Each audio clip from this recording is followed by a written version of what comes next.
저희 이제 일로이 하우스 오리진 16번째 모임 시작하도록 하겠습니다. 와, 이번 모임 저희 읽었던 책은 그리스인 조르바였고요. 니코스 카잔차키스라고 하는 실제로 작가가 크레타 섬 출신이고 이제 그리스인 특유의 시적인 문장을 구사하는 작가의 아름다운 글을 읽어봤는데요. 우리나라에는 자유로운 영혼을 가진 인간의 어떤 표상처럼 알려져 있는 책이기도 하고 실제로 어떤 내용들이 그런 명성을 얻게 했는지 많이 공감할 수 있었던 책이었던 것 같습니다. 그래서 이건 다른 길로 샌 얘기지만 그리스인 조르바 쓴 이 작가가 실제로는 커뮤니스트였다고 해요. 사회주의자였고 러시아에서 굉장히 혁명 당시 러시아에서 되게 대접받은 문학인이고 작가로서 그리고 나중에 이제 러시아 혁명에 많은 지식인들이 회의를 느끼는데 그럼에도 끝까지 그런 커뮤니스트로서의 자기 가치관을 유지했다고 하는데 근데 또 저는 한편으로 재밌었던 게 이 그리스인 조르바에서 조르바라는 인간이 이상적인 인간으로 그려지면서 동시에 되게 자본주의적인 어떤 면을 가지고 있잖아요. 막 사기도 치고 막 그런 것들이. 그래서 이 그리스인 조르바를 쓴 작가가 자기가 글을 쓰는 행위는 결국엔 자기가 그런 것을 행동으로 옮기지 못하기 때문에 글을 쓴다 이런 어떤 자각이 있었다고 하는데 그렇게 보면 또 되게 그리스인 조르바 안에서 조르바가 하는 행동들이 되게 흥미로웠던 것 같아요. 작가 본인은 커뮤니스트인데 실제로 자기가 어떤 이상형처럼 그린 조르바라는 사람이 보여주는 행동은 좀 달랐어서 그래서 이건 좀 다른 얘기인데 느꼈던 점이라서 말씀드렸던 거고 제 발표 주제는 죽음이 비추는 삶이라는 제목으로 준비해봤습니다. 저는 이제 그리스인 조르바를 읽으면서 그 조르바라는 인간이 어떤 되게 자유로운 행동을 많이 하잖아요. 자유롭기도 하고 아무튼 어떤 좀 평범한 사람들과 다른 한 발자국을 내딛는데 그 내딛는 원동력의 하나가 죽음이었다고 생각하거든요. 그러니까 되게 그런 식의 자기 인식을 계속 하고 있었던 것 같아요. 우리는 언젠간 죽는다. 우린 날파리 같이 썩어 없어질 몸이다. 계속 이런 얘기를 하면서 그게 이 사람이 이렇게 불타오르는 인생을 살 수 있는 원동력으로 작용하는 것 같더라고요. 그래서 조르바를 읽으면 되게 다양한 점들을 캐치하시고 어떤 분들은 페미니즘에 관한 주제를 캐치하셨을 수도 있고 어떤 분들은 자유에 대한 걸 캐치하실 수도 있는데 저는 이 죽음이라는 것이 인간에게 어떤 영향을 주는지 그런 것들이 좀 마음에 많이 와 닿았어요. 그래서 제일 이제 단적으로 드러난 문장은 이제 조르바가 딱 그렇게 얘기하는 거예요. 사람이 나쁘고 자본가고 어쩌고 이런 건 다 상관없다. 차이는 단 하나 내가 살아있는가 아니면 죽었는가 하는 거예요. 라고 한 문장이 있었거든요.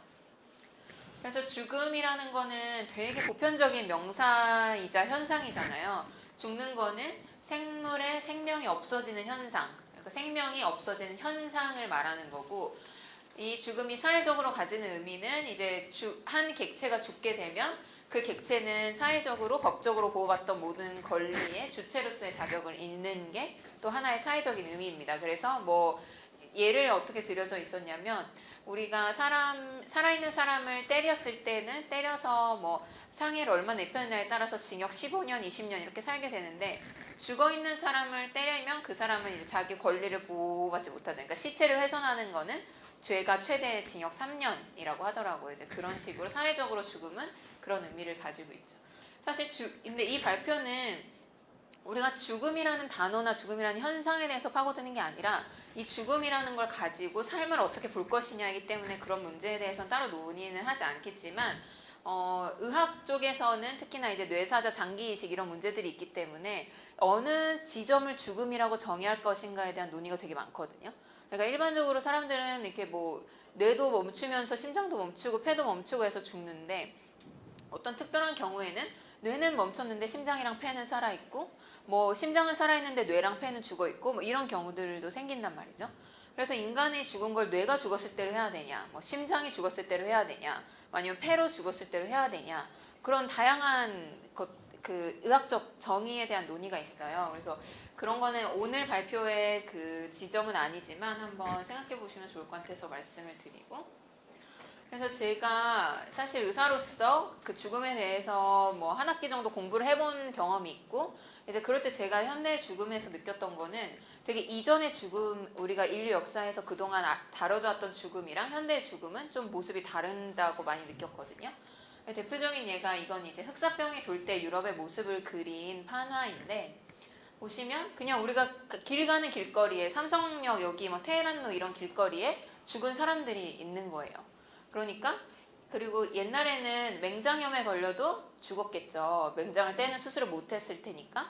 그리고 콩팥에 돌이 생겨서 뭐 요로결석이란 거 들어보셨을 수 있는데 되게 흔한 질병인데, 그거가 생기면 이제 콩팥이 돌로 막혀서 콩팥에 염증이 생기고, 거기 이제 나중에 진행이 되면 돌을 못 빼주게 되면 콩팥이 썩어 들어가면서 사람이 죽게 되거든요. 근데 그건 현대에선 되게 쉽게 고칠 수 있는 질병이지만 옛날에는 그걸로도 죽었겠죠. 그런 식으로 인간이 되게 죽음과 밀접하게, 어쩔 수가 없었죠. 왜냐면 의학 기술이 되게 낮았기 때문에 그냥 가만히 멀쩡하던 사람이 배가 불러와서 죽는데 왜 죽는지 모르고, 사람이 왜 죽는지 모르고 죽는 게 어떻게 보면 왜 죽는지 알고 죽는 일보다 훨씬 더 흔한 시대였고, 그렇기 때문에 인간이 죽음을 대하는 방식은 되게 삶과 밀접하게 맞닿아 있었거든요. 그런데 현대에는 이 죽음이라는 걸 굉장히 터부시 여기고, 오히려 옛날보다도 더, 그래서 현대는 죽음에 가까운 사람들을 일상에서부터 격리시킨다고 봤어요, 저는. 그래서 물론 병원이 있고, 근데 이제 요양병원이 특히 대표적인데, 죽음에 가까운 사람들은 자기 집으로 돌아가거나 가족들의 곁으로 돌아가는 게 아니라 이렇게 대부분은 요양병원으로 가게 되고, 요양병원 안에서도 이제 죽음이 진짜 임종에 임박한 사람은 따로 격리실로 옮겨서 그 격리실에서 격리된 공간에서 죽음을 맞도록 하거든요. 그래서 현대인들한테 죽음은 오히려 옛날보다도 더 나쁜 것, 더 터부시되고 더 우리의 일상에 침투해서는 안 되는 것으로 인식되고 있다고 봤어요. 그런데 사실 죽음이라는 게 누구에게나 다 올 것이라는 거는 우리가 그냥 인식적으로 알고 있는 사실이잖아요. 그래서 저는 그런 현대인의 삶의 방식이나 문화가 마치 이렇게 무대 위에서 너무 신나게 다들 죽음이라는 게 마치 없었던 것처럼 살아가다가 어느 순간 저 장막 뒤로 사라지면 죽음인 거예요. 죽음은 장막 뒤에 가려져 있고, 그 장막 앞에서 사람들은 죽음이 없는 것처럼 사는 그런 모습이라고 느꼈어요. 그런데 우리 인간이 죽음에 대해 알 수 있는 게 거의 없는데, 딱 하나 알 수 있는 유일한 사실은 내가 언젠가 죽는다는 사실인 거잖아요. 그러니까 인간이 이렇게 모르는 대상, 내가 언제 죽을지도 모르고 내가 어떻게 죽을지도 모르고, 현대 인간이 내가 이렇게 알지 못하는 대상을 대하는 방식의 하나이기도 하겠지만, 그렇지만 우리는 다 알죠. 우리가 언젠가 죽는다는 사실, 이거는 팩트고 뭐 불멸을 위한 노력은 하겠지만, 그렇다면 우리는 필멸의 존재인 거잖아요. 반드시 소멸될 존재인데, 그 필멸의 존재라는 그 운명을 정말 온 몸으로 느껴본 적이 있을까? 그런 질문이 떠올랐거든요. 사실 이거는 제 작년의 경험으로 좀 거슬러 올라가는데, 제가 어느 날 그냥 정말 늘 매일 오가는 출근길 버스에 타 있었어요. 그래서 버스는 지나가고 옆에 가로수들이 이렇게 무심코 막 지나가는 그런 순간이었는데, 근데 이렇게 가만히 앉아서 밖에 햇살이 예쁘게 내리는 봄의 가로수길을 걸어가는데 어느 순간 나는 곧 죽겠구나, 그런 생각이 딱 마치 바람이 확 저를 휩쓸고 지나가듯이 그렇게 그 생각이 제 온몸을 확 휩쓸고 지나갔거든요. 근데 아마도 어떤 그 공간이 주는 느낌이 그랬던 것 같아요. 버스는 그냥 가고 있고 주변 것들은 다 지나가고 있고 나는 죽음을 향해서 가고 있고 이 주변의 것들은 내가 죽은 후에도 계속 남아있겠죠? 그래서 그랬던 것 같은데, 그 경험이 저한테는 되게 어떤 오묘한 내면의 변화를 일으켰어요. 그래서 필멸의 존재라는 것에 대해서 계속 생각해 보게 되더라고요. 사실 필멸의 존재로서 인간은 다이아몬드를 포함해서 영원한 것에 대한 어떤 긍정적 가치를 부여하는 게 많잖아요. 영원한 사랑, 뭐 영원한 것들에 대해서 가치를 부여하는데, 사실 우리가 영원히 사는 존재였다면 영원히 사는 거가 그렇게 긍정적인 가치, 독보적인 가치를 가지고 있지 못했을 것 같아요. 그래서 필멸의 존재이기 때문에 인간은 숙명적으로 어떤 영원이라는 것에 대한 갈망을 가지고 있는데, 그 사이에 인간들이 보여주는 모습은 저는 한 세 가지로 봤어요. 하나는 자기가 필멸의 존재라는 것에 대한 순종, 순종 통해서 그 안에서 자유를 찾아가고 타협을 하는 사람이 있고, 또 하나는 이렇게 조르바처럼 막 죽는 그 순간에 일어나가지고 창문을 붙들고 죽는, 죽음에 대한 어떤 필멸의 존재는 저항하는, 뭐 불로장생의 약을 구하기 위해서 전 세계를 떠돌아다니는 그런 저항하는 인간이 있고, 또 하나 저는 현대인들에게서 가장 많이 보이는 태도가 외면이라고 봤어요. 나 언젠가 죽는다는 건 누구나 알고 있지만 정말 그 죽는다는 그 사실을 내 인생에, 내가 내 안에서 내가 죽는다는 사실을 이해하고 소화시키고 그것에 대해 어떠한 답을 내리고 살아가고 있는가. 근데 대부분 저를 포함해서 많은 사람들이 그렇지 않다고 봤거든요.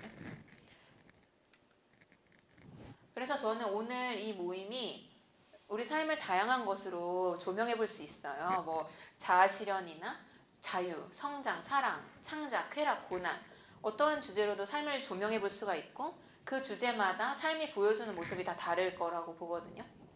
근데 오늘은 죽음이라는 것으로 삶을 조명해 보면 어떨까? 그럼 우리가 그 삶에 그려진 어떠한 또 다른 무늬를 알아낼 수 있지 않을까 하는 생각을 했고, 그래서 제가 가져온 질문은 일단 첫 번째로는 여기 계신 분들이 자신이 만들거나 기여할 수 있는 영원한 것이 있는지, 그러니까 어떤 영원한 것에 대한 갈망을 가지고 있는지 아니면 가지고 있지 않은지, 어떤 게 옳다 그르다가 아니라, 그리고 만약 가지고 있다면 내가 뭘 영원한 것에 어떻게 기여할 수 있다고 생각하는지, 그런 질문을 가져와 봤고, 또 하나는 당신이 상상하는 당신의 임종의 순간을 굉장히 구체적으로 이야기해 봤으면 좋겠어요. 그러니까 뭐 엄청 막연한 일이죠. 막연한 일인데 그 막연함을 구체화시키면서 자기가 죽는다는 생각을 좀 더 온몸으로 느낄 수 있을 거라고 생각해요. 그래서 일단 이 질문은 주변에 있는 그 조원 각각이 그 사람의 임종의 순간에 대해서 이렇게 구체적으로 질문을 스무고개를 하듯이 질문을 해서 그 사람이 자기가 정말 그 임종의 순간을 하나의 장면으로 완전히 구체화시켰을 때, 저는 이거를 한번 해봤는데 했을 때 약간 울컥하는 눈물이 나더라고요. 되게 막연하게 나 언제 죽겠지, 뭐 한 80살쯤 죽었으면 좋겠어 이렇게 생각하는 거랑 되게 느낌이 달랐어요. 뭐 봄이었고 날씨는 맑았고 뭐 주변에 누가 있었고 막 그런 생각을 하니까 되게 느낌이 이상하더라고요. 그래서 이거를 해보는 이유는 정말 내가 죽는 존재라는 사실을 우리가 오감으로 느낄 수 있도록 해보는 거고, 그래서 결국에는 당신의 존재가 사라진다는 것이 당신에게 어떤 의미를 가지고 있는지, 그러니까 아무 의미가 없을 수도 있어요. 왜냐하면 내가 죽는다는 사실을 외면하고 있을 수 있으니까. 근데 그렇다면 당신이 죽는다는 사실을 한번 다시 자각해보고 그게 정말 당신의 삶에 의미가 있는지, 아니면 나는 뭐 죽든 말든 상관없는 분들 있을 수 있다고 생각해요. 그러면 만약에 의미가 있으신 분들은 인생에 어떤 영향을 주고 있는지, 그리고 마지막으로 이 질문은 당신이 이 세상과 인간을 만든다면 인간의 수명을 어떤 기준으로 부여할 것인지 하는 건데, 이제 저는 개인적으로는 크리스천이기 때문에 창조주가 계시다고 생각해요. 그리고 그 창조주가 계시다면 개개인의 인간의 수명도 우리는 랜덤이라고 생각하지만 창조주 입장에서는 어떠한 의도를 가지고 그 수명을 정하셨을 거라고 생각하거든요.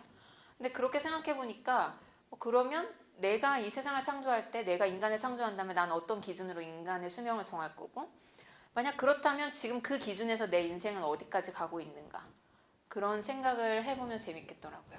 그래서 마지막 질문은 이것으로 가져와 봤습니다. 그래서 사실 저는 이 질문, 죽음이라는 거를 논의한다는 것 자체가 인간으로서는 좀 교만한 거 아닌가? 그런 생각까지 했었거든요. 왜냐면 사실 죽음에 대해서 우리가 행사할 수 있는 주권이 없잖아요. 내가 언제 죽겠다고 결정할 수 있는 것도 아니고 어떻게 죽겠다고 결정할 수 있는 것도 아니고, 그래서 좀 그런 생각도 들면서도 한편으로는 어쨌든 그 죽음은 내가 겪어야 할 하나의 현상이고 과정이기 때문에 두렵지 않았으면 좋겠는 거예요. 그러니까 저는 이 질문들을 생각하면서도 사실 되게 두려웠거든요. 이게 정말 내가 내일 죽을지도 몰라라는 생각이 진심으로 이해가 되니까 1차적인 반응은 되게 두려웠어요. 근데 이러한 과정들을 여러분들이랑 대화를 나누면서 죽음이라는 과정을 조금 더 깊이 음미해보고, 그래서 결국에는 이 조르바의 한 문장처럼 매일 죽음을 생각하고 사랑하지만 죽음이 언제 오더라도 두렵지 않은 그런 삶의 자세를 가질 수 있다면 좋지 않을까? 멋지지 않을까 생각해봤습니다. 네, 저의 발표는 이상으로 마치겠습니다.